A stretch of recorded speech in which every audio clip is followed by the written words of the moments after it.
The Trump's administration travel restriction is targeting 43 countries, with half of them from Africa. Dumelang, absheni ralocha sanwanani molweni. My name is Naledi Mfoloe, and it is my absolute pleasure to welcome you to the latest edition of the African Diaspora News channel, where we unravel the stories that shape our world and our community.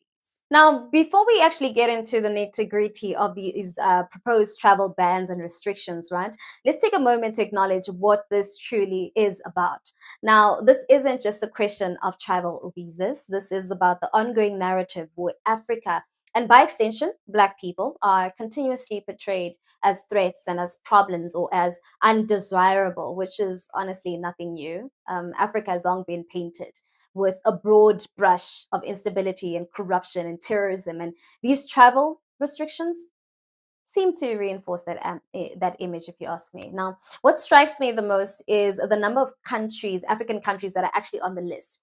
We've got nations like Libya, Somalia, Sudan, Sierra Leone, South Sudan, all grouped together under this cloud of suspicion. And sure, right, I understand the need for security in any country, but why does it seem like Africa bears the brunt of this suspicion?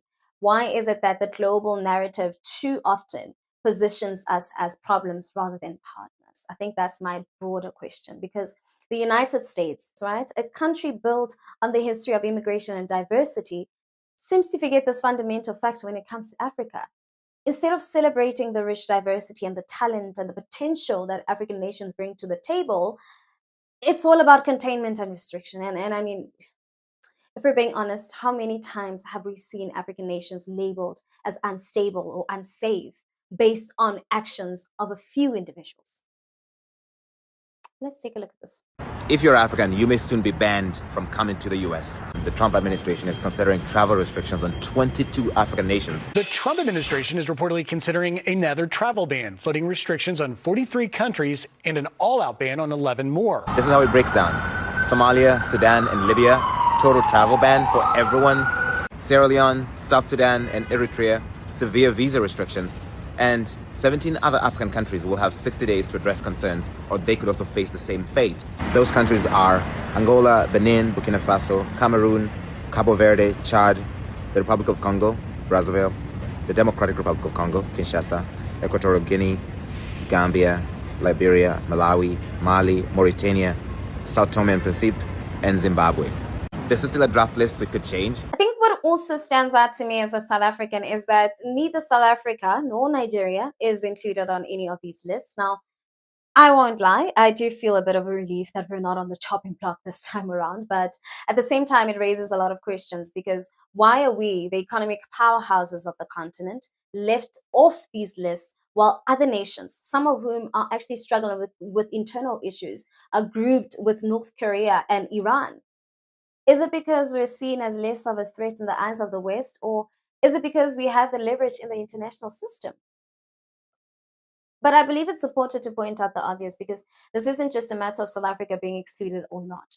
The fact that half of 43 countries are African speaks to something larger. It's a reflection of how the West still views Africa today. And if you ask me, it feels like a form of modern day colonialism, because there's this underlying message that says, we don't trust you, but we'll give you just enough to survive. But you're not quite on our level, right? And when I see these countries being lumped together in the red and orange and the yellow categories, it angers me a bit, because what's more frustrating is that the people who are most affected by these decisions are ordinary Africans, or students, or business people, or families that don't actually have a say. I mean, how many more brilliant minds from Africa could have contributed to American society and to the global society if given the opportunity? But no, right? Instead, they're told, we need you to prove yourselves before we can let you in. And it's infuriating, because this is a cycle.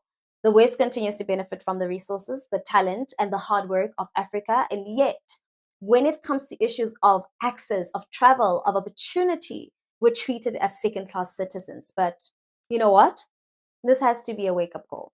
We need to be able to take control of our narrative. We don't need the validation of the West to determine our worth. In fact, I believe it's time for us to build our own networks and to collaborate among ourselves and create systems where we aren't constantly relying on permission from external forces. It's time for Africa not just be a source of resources, but a hub of innovation, business, and culture. We need to stop begging at the door for entry to places that have benefited from our land and our people for centuries. The world is changing, Africa is changing with it, and we don't need to fit into the West's idea of what we should be. If anything, we need to redefine it for ourselves. And so, while this travel restriction is just another slap in the face from the West, I do believe it's also an opportunity. It's an opportunity for us to say, we don't need your approval, actually. We're building a future where we can create new pathways for our people with or without the West. And if anything, I believe that these travel bans serve as a reminder that we must continue to fight for our people in the world on our own terms.